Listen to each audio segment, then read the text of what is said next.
ಕೋಳಿ ಮೊದಲ ಮೊಟ್ಟೆ ಮೊದಲ ಅದಂತೂ ಗೊತ್ತಿಲ್ಲ. ಆದ್ರೆ ಮೊಟ್ಟೆ ವೆಜ್ ಅಥವಾ ನಾನ್ ವೆಜ್ ಅನ್ನೋದಕ್ಕೆ ಆನ್ಸರ್ ಸಿಕ್ಕಿದೆ. ಮೊಟ್ಟೆ ನಾನ್ ವೆಜ್ ಅನ್ನೋರ ವಾದ ಏನಪ್ಪಾ ಅಂದ್ರೆ ಕೋಳಿ ಹೊಟ್ಟೆಯಿಂದ ಮೊಟ್ಟೆ ಬರುತ್ತೆ ತಾನೆ, ಅದಕ್ಕೆ ಅದು ನಾನ್ ವೆಜ್ ಅಂತ.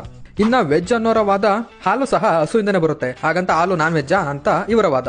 ಬಟ್ ಇವಾಗ ಈ ಕನ್ಫ್ಯೂಷನ್ಸ್ಗೆಲ್ಲ ಸೈಂಟಿಫಿಕ್ ಉತ್ತರ ಸಿಕ್ಕಿದೆ.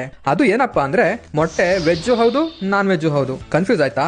ಎಸ್, ನಾನ್ ಹೇಳ್ತಿರೋದು ನಿಜ. Depends on the situation. ಕೋಳಿ ಮೊಟ್ಟೆ ವೆಜ್ ಆಗಿರ್ಬೋದು ನಾನ್ ವೆಜ್ ಆಗಿರ್ಬೋದು. ಸಿಂಪಲ್ ಆಗಿ ಹೇಳ್ಬೇಕಂದ್ರೆ ನಾವು ಹೊರಗಡೆ ಮಾರ್ಕೆಟ್ ಅಲ್ಲಿ ತರೋ ಫಾರಂ ಕೋಳಿ ಮೊಟ್ಟೆಗಳು ವೆಜ್ ಮೊಟ್ಟೆ, ಯಾಕಂದ್ರೆ ಆ ಕೋಳಿಗಳು ಹುಂಜದ ಜೊತೆ ಮೀಟ್ ಆಗಿರಲ್ಲ, ಆದ್ರೂ ಸಹ ಮೊಟ್ಟೆ ಇಡ್ತವೆ. ಇಂತಹ ಅನ್ಫರ್ಟಿಲೈಸ್ ಮೊಟ್ಟೆ ವೆಜ್, ಯಾಕಂದ್ರೆ ಈ ಮೊಟ್ಟೆಯಿಂದ ಯಾವುದೇ ಕೋಳಿ ಮರಿ ಬರೋದಿಲ್ಲ. ಇನ್ನ ನಮ್ಮ ಹಳ್ಳಿ ಕಡೆ ನಾಟಿ ಕೋಳಿಗಳು ನಾಟಿಯಾಗಿ ಹುಂಜದ ಜೊತೆ ಮೀಟ್ ಅಂಡ್ ಗ್ರೀಟ್ ಆಗಿ ಇಡೋ ಮೊಟ್ಟೆ ನಾನ್ ವೆಜ್, ಯಾಕಂದ್ರೆ ಇದು ಫರ್ಟಿಲೈಸ್ಡ್ ಮೊಟ್ಟೆ, ಇದರಿಂದ ಕೋಳಿ ಮರಿ ಬರ್ತವೆ. ಸೊ ಇವಾಗ ಈ $1 million ಕ್ವಶನ್ ಗೆ ಆನ್ಸರ್ ಸಿಕ್ಕಿದೆ. ಸೊ ವೆರಿ ಇಂಪಾರ್ಟೆಂಟ್, ಸೋಮವಾರ ಮತ್ತೆ ಶನಿವಾರ ಮೊಟ್ಟೆ ತಿನ್ನಲ್ಲ ಅನ್ನೋ ನಿಮ್ಮ ನಾನ್ ವೆಜ್ ಫ್ರೆಂಡ್ ಗೆ ಇರಲ್ಲ ಶೇರ್ ಮಾಡಿ, ಮತ್ತೆ ಮೊಟ್ಟೆನೇ ತಿಂದ ಇರೋ ನಿಮ್ಮ ವೆಜ್ ಫ್ರೆಂಡ್ಗೂ ಇರಲ್ಲ ಶೇರ್ ಮಾಡಿ. ಅಂಡ್ ಈ ಸೈಂಟಿಫಿಕ್ ಆನ್ಸರ್ ಬಗ್ಗೆ ನಿಮ್ಮ ಅಭಿಪ್ರಾಯ ಏನು? ಕಮೆಂಟ್ ಮಾಡಿ.